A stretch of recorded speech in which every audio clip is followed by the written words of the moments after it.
여러분, 오늘 아침 거울 속의 나를 가만히 들여다보신 적 있나요? 주름진 눈가나 하얗게 내려앉은 머리카락 말고 그 눈동자 속에 살고 있는 진짜 나와 눈을 맞춰본 적이 언제였는지 기억하시나요? 우리는 참 바쁘게도 달려왔습니다. 누군가의 아내로, 누군가의 남편으로, 그리고 자식들의 든든한 버팀목인 부모로 말이죠. 직장에서는 김 부장님, 이 과장님 소리를 들으며 내 이름 석자보다 그 직함이 나를 증명하던 시절이 있었습니다. 그런데 말입니다. 여러분, 혹시 지금 이런 기분이 들진 않으시나요? 아이들은 다 커서 제갈 길 가고 매일 아침 향하던 일터의 문은 닫혔는데 이제 나는 누구지? 내가 정말 쓸모 있는 사람인가? 마치 화려한 연극이 끝난 뒤 조명이 꺼진 무대 위에 홀로 남겨진 배우가 된 것 같은 그 막막함. 나도 한때는 누군가의 가장 큰 자랑이었고 세상의 중심에서 박수받던 주인공이었는데 사회적 역할이라는 가면을 벗고 나니 정작 그 안에 아무것도 남지 않은 것 같은 그 시린 공허한 말입니다. 오늘 이 질문을 스스로에게 던져보셨으면 합니다. 역할이 사라진 것이 정말 나라는 존재의 상실일까요? 아니면 평생 남을 위해 살아온 당신에게 하늘이 준 진짜 나를 만날 기회일까요? 오늘 행복담소에서는 이름을 잃어버린 채 살아온 당신의 가슴 아픈 진심을 어루만져 보려 합니다. 그리고 그 공허함의 끝에서 어떻게 다시 나라는 찬란한 보석을 꺼내어 빛낼 수 있는지 그 지혜로운 여정을 시작해 보겠습니다. 이 영상이 끝날 때쯤 여러분은 아마 거울 속의 자신을 보며 이렇게 속삭이게 될 겁니다. 애썼다. 이제는 진짜 너의 이름으로 살아도 괜찮아. 가장 먼저 이 질문을 드리고 싶네요. 여러분, 요즘 휴대전화가 너무 조용하다고 느껴지진 않으시나요? 한때는 시도 때도 없이 울리던 업무 전화, 아이들 학원 문제로 쉴 새 없이 오가던 문자들, 그때는 그게 참 피곤하고 귀찮다고 생각했습니다. 나도 좀 혼자 있고 싶다는 말이 입버릇처럼 나왔죠. 그런데 말입니다. 막상 그 폭풍 같은 소란이 잦아든 지금 여러분의 마음은 어떠신가요? 어느 날 문득 깨닫게 됩니다. 나를 찾던 그 수많은 연락은 나라는 사람을 향한 게 아니라 내가 가진 역할을 향한 것이었다는 사실을 말이죠. 직함이 사라진 뒤 연락이 뜸해진 동료들, 품 안의 자식에서 이제는 자기 가정을 꾸려 바빠진 아이들. 그들이 떠나간 자리에 남겨진 건 이름 석자보다 쓸모로 평가받던 우리들의 앙상한 모습일지도 모릅니다. 나는 도대체 무엇을 위해 그토록 치열하게 살았을까? 이런 허무함이 밀려올 때 우리는 스스로를 투명인간처럼 느끼기 시작합니다. 사회라는 거대한 톱니바퀴에서 빠져나온 작은 나사 하나가 된 기분이죠. 세상은 여전히 잘 돌아가는데 나만 멈춰 서 있는 것 같은 그 소외감 말입니다. 누군가의 아내로 누군가의 동료로 20년, 30년을 살다 보면 우리는 정작 내가 무엇을 좋아하는지, 내가 언제 웃는 사람인지조차 잊어버리게 됩니다. 가족들이 좋아하는 반찬은 줄줄 꿰고 있으면서 정작 내가 좋아하는 음식은 기억나지 않아 메뉴판 앞에서 망설여 본 적 있으시죠? 이것은 단순한 외로움이 아닙니다. 이것은 정체성의 몸부림입니다. 심리학에서는 이를 빈둥지 증후군이라고도 하고 은퇴 후 우울증이라고도 부르지만 저는 이렇게 부르고 싶습니다. 그동안 타인의 인생을 대신 살아주느라 소홀했던 나가 보내는 간절한 신호라고요. 여러분, 지금 느끼는 그 공허함은 당신이 잘못 살았다는 증거가 아닙니다. 오히려 그만큼 당신이 당신의 역할을 완벽하게 수행해냈다는 찬란한 훈장입니다. 누군가의 자랑이 되기 위해 당신 자신을 얼마나 많이 깎아내고 헌신했는지 그 텅 빈 마음이 증명해주고 있는 것이니까요. 하지만 여기서 멈추실 건가요? 역할이 끝났다고 해서 인생이 끝난 것은 아닙니다.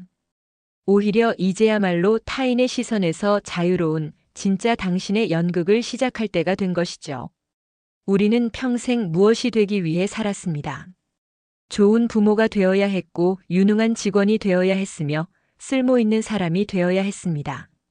하지만 철학자 니체는 우리에게 이렇게 묻습니다. 당신은 무엇이 되기 전에 과연 누구였는가? 여러분, 인생을 2막으로 나눈다면 1막은 채우는 시간이고 2막은 비우는 시간이라고들 합니다. 그런데 이 비움이 그냥 사라지는 걸 의미할까요? 아닙니다. 그것은 불필요한 껍데기를 벗어던지고 비로소 내 안에 숨어있던 진짜 알맹이를 발견하는 과정입니다. 심리학자 칼 융은 인생의 후반기를 개성화의 시기라고 불렀습니다. 젊은 시절에 우리는 사회가 요구하는 페르소나, 즉 가면을 쓰고 살아갑니다. 그 가면이 박 부장이었고 누구 엄마였죠. 하지만 중년과 노년의 시기는 그 가면을 벗고 내면의 진짜 자기 자신과 통합되는 가장 신성한 시간이라는 겁니다. 자, 여기서 놀라운 사실 하나를 말씀드릴까요? 그동안 여러분이 자랑스러웠던 시절이라고 믿었던 그 화려한 역할들이 사실은 진짜 당신이 누구인지 가리고 있던 장막이었다면 어떨까요? 직함이 사라지고 아이들이 떠나고 주변이 고요해진 지금이야말로 누구의 방해도 받지 않고 당신의 영혼이 속삭이는 소리를 들을 수 있는 생의 유일한 골든타임인 것입니다. 동양의 지혜, 노자는 이렇게 말했습니다. 그릇은 비어 있어야 무엇을 담을 수 있고 방은 비어 있어야 빛이 들어온다. 여러분의 마음이 지금 공허한 이유는 당신이 무능해져서가 아닙니다. 이제 당신의 남은 생을 채울 진짜 당신만의 이야기를 담기 위해 잠시 비워진 것뿐입니다. 그런데 우리는 왜 이 비어있음을 견디지 못하고 불안해할까요? 그건 우리가 존재 비행하는 법을 잊어버리고 오로지 행위 두행하는 법만 배웠기 때문입니다. 무언가를 해내야만 성과를 내야만 가치 있다고 믿게 만든 세상의 최면에 걸려 있었던 거죠.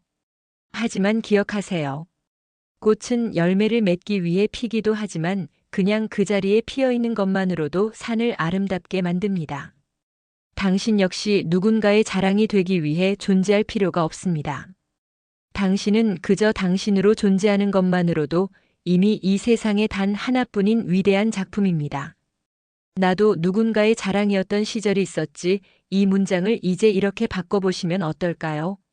나는 이제 나 자신의 가장 큰 자랑이 되기로 했다. 라고 말이죠. 관점이 바뀌었다면 이제 몸을 움직여 볼 시간입니다. 여러분, 혹시 이런 걱정 드시나요? 나이 들어 이제 와서 뭘 시작한다고 바뀔까? 혹은 나를 위해 뭘 하는 게 왠지 가족들에게 미안하고 어색해. 그런데 여러분, 그거 아십니까? 지금 당신이 자신을 돌보지 않는 것은 당신을 사랑하는 사람들에게 미안한 일이 아니라 오히려 슬픈 일입니다. 당신이 행복해야 당신의 주변에도 진짜 볕이 들기 때문이죠. 자, 그럼 오늘부터 당장 시작할 수 있는 나 찾기 프로젝트 3가지를 제안합니다. 첫 번째, 이름의 주권을 선포하세요. 오늘부터라도 친한 친구나 배우자에게 이렇게 부탁해 보세요. 나 이제 누구 엄마 말고 누구 아빠 말고 내 이름 불러주면 안 될까? 라고요. 내 귀에 내 이름 석자가 들리는 순간 뇌는 신호를 보냅니다. 아, 나는 누군가의 도구가 아니라 이름은 당신이라는 존재의 첫 번째 집입니다. 그 집으로 오늘 귀가하십시오. 두 번째, 나만의 취향 지도를 그려보세요. 여러분, 질문 하나 드릴게요. 자녀가 좋아하는 음식 말고 배우자가 좋아하는 영화 말고 당신이 혼자 있을 때 가장 즐거운 일은 무엇인가요? 이 질문에 3초 안에 대답하지 못했다면 당신은 그동안 자신에게 너무 소홀했던 겁니다. 괜찮습니다. 지금부터 찾으면 되니까요. 거창한 취미가 아니어도 좋습니다. 남들이 보기엔 시시해 보여도 내가 웃음 지을 수 있는 것. 길가에 핀 이름 모를 꽃 사진 찍기, 혼자 조용히 버스 종점까지 갔다 오기. 이런 사소한 취향들이 모여 나라는 사람의 색깔을 만듭니다. 세 번째, 하루 15분, 나 자신과 데이트를 하세요. 하루 중 가장 귀한 시간 15분을 뚝 떼어 오직 나에게만 선물하는 겁니다. 이 시간만큼은 휴대전화도 내려놓고 가족 걱정도 잠시 접어두세요. 따뜻한 차 한 잔을 마시며 오늘 고생한 나에게 말을 걸어보는 겁니다. 오늘 이만큼 버텨내느라 수고했어. 아까 그 일은 속상했지? 괜찮아, 내가 네 편이야. 세상 모두가 당신을 몰라줘도 당신만큼은 당신의 가장 열렬한 팬이 되어야 합니다. 여러분, 늦었다고 생각하는 그 순간이 사실은 가장 빠른 때입니다. 시인 사무엘 울만은 말했습니다. 청춘이란 인생의 어떤 기간이 아니라 마음의 상태를 말한다. 사회적 역할이라는 무거운 짐을 내려놓은 지금이야말로 여러분의 영혼은 가장 푸른 청춘의 계절을 맞이할 준비가 된 것입니다. 이제 준비되셨나요? 누구의 자랑이었던 과거의 영광을 뒤로하고 이제는 당신 스스로에게 감동을 주는 삶. 그 위대한 여정의 마침표를 어떻게 찍어야 할지 마지막 이야기를 들어보시겠습니까? 여러분, 어느 노시인이 남긴 짧은 글귀 하나를 소개해드리며 마무리할까 합니다. 꽃이 피는 것은 그 꽃이 예뻐 보이고 싶어서가 아니라 자신의 생명을 온전히 살기 위함이다. 혹시 여러분은 지금까지 예뻐 보이기 위해 누군가의 자랑이 되기 위해 피어있진 않으셨나요? 자식의 성공이 나의 성적표라 믿었고 회사의 승진이 나의 가치라 믿으며 남들의 시선이라는 거울 앞에 자신을 맞추느라 참 많이도 애쓰셨습니다. 하지만 이제 그 거울을 내려놓으셔도 됩니다. 사회적 역할이라는 무거운 외투를 벗어던진 지금의 당신은 결코 초라해진 것이 아닙니다. 오히려 인생이라는 긴 여정에서 가장 순수하고 가장 단단한 본연의 나로 돌아온 것이죠. 기억하십시오. 당신은 여전히 누군가의 자랑입니다. 성공한 자식의 부모라서가 아니라 그 고단한 세월을 묵묵히 견뎌내고 오늘 이 영상을 보며 다시 한번 나를 찾으려 노력하는 당신의 그 마음 자체가 이 세상에 무엇보다 큰 울림을 주는 자랑거리입니다. 당신의 주름은 당신이 치열하게 사랑했다는 훈장이고 당신의 하얀 머리카락은 당신이 쌓아온 지혜의 흔적입니다. 누가 뭐라 해도 당신은 당신 인생의 가장 위대한 주인공입니다. 자, 이제 마지막으로 저와 약속 하나만 해주세요. 오늘 밤 잠들기 전 거울을 보며 꼭 이렇게 말해주는 겁니다. 그동안 남들 챙기느라 정말 고생 많았어.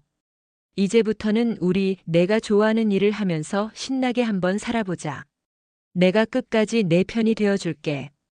이 약속을 지키는 순간 당신의 인생 이막은 그 어떤 영화보다 찬란하게 빛나기 시작할 것입니다.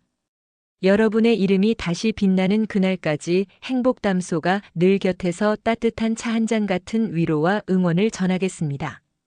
여러분의 이름 석자 혹은 오늘 나 자신에게 해주고 싶은 말을 댓글로 남겨주시면 제가 하나하나 읽으며 정성껏 응원하겠습니다.